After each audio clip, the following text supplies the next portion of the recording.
Hey guys, welcome back to my channel, and I am very much deep into the repair of this Ferris zero-turn mower. I think it's a 52 or a 54-inch wide deck, but I had to pull the whole rear end of the machine apart. It had the cage encased back here. If you saw my previous video, I'll link to that here on the top, but it was leaking oil. I thought it was leaking from the drain hose here, but it turns out that it was a lot worse than that. It turns out that this is able to swivel on that. I don't know, I've never seen that before, but it doesn't look to be leaking. As you can see, there's not much of the crankcase gasket left, and it looks like it was not really maintained properly because all that's dirty oil I'm going to have to clean out. I found some broken plastic shards inside the engine. I was missing two of the bolts here, I believe, at least one, and the front ones here, up where the governor rod comes out, were completely loose. No torque or anything like that. And you can see where the gasket has pretty much blown itself out from the oil pressure because none of these were tightened up at all. It was actually missing one of the four mounting studs that holds it to the frame, and it was vibrating like crazy. So obviously someone has not taken care of it. You can even see the plugs here. Don't look too bad, but when you start seeing rust like that on there, that's not a good sign. It looks like it hasn't been maintained in a very long time, at least not at this level. And I'm gonna have to pull the top cowl apart. I am missing one of those bolts, but I have a new one to replace it. Those plastic shards that fell out of here somewhere are inside the top half of the engine, so I might as well take that part of the engine apart as well for good measure since we have it out.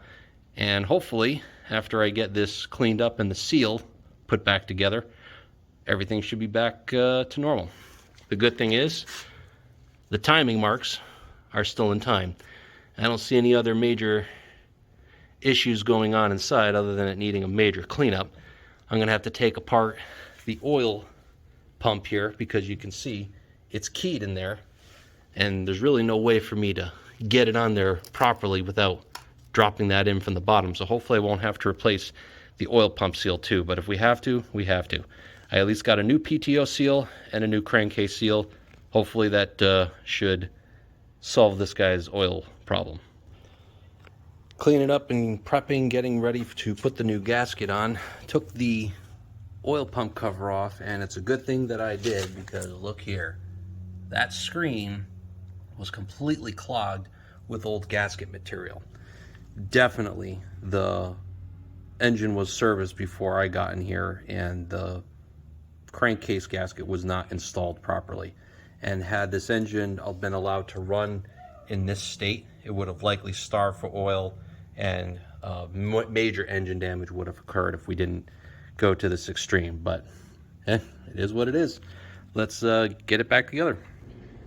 It's a new day and made some progress on the machine here. I've actually gotten the engine out and cleaned out everything. I still need to power wash it. That'll be in the next segment here.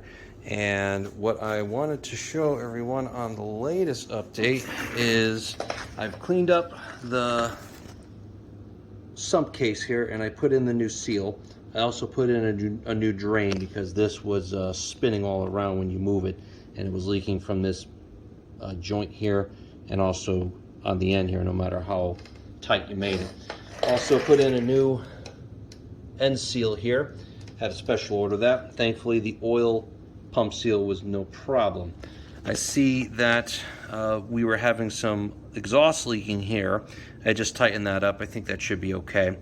Decided to go a step further because something told me I better check the valves on this because there's about 730 hours on this machine and I have no idea what the service history is on it. And sure enough, these are a little loose. I'm gonna have to check that out, but it might as well go ahead and do the valves while I have it apart because it'll just be that much harder to get access to the top of these valves here when I put it back into the machine. So gonna go ahead and adjust the valves to the proper clearances.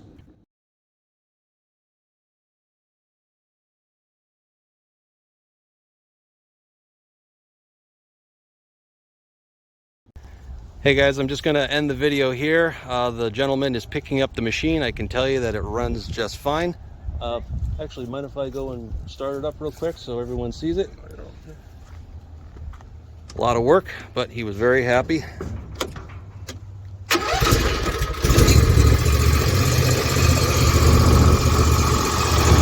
No more shaking, no more oil leaks.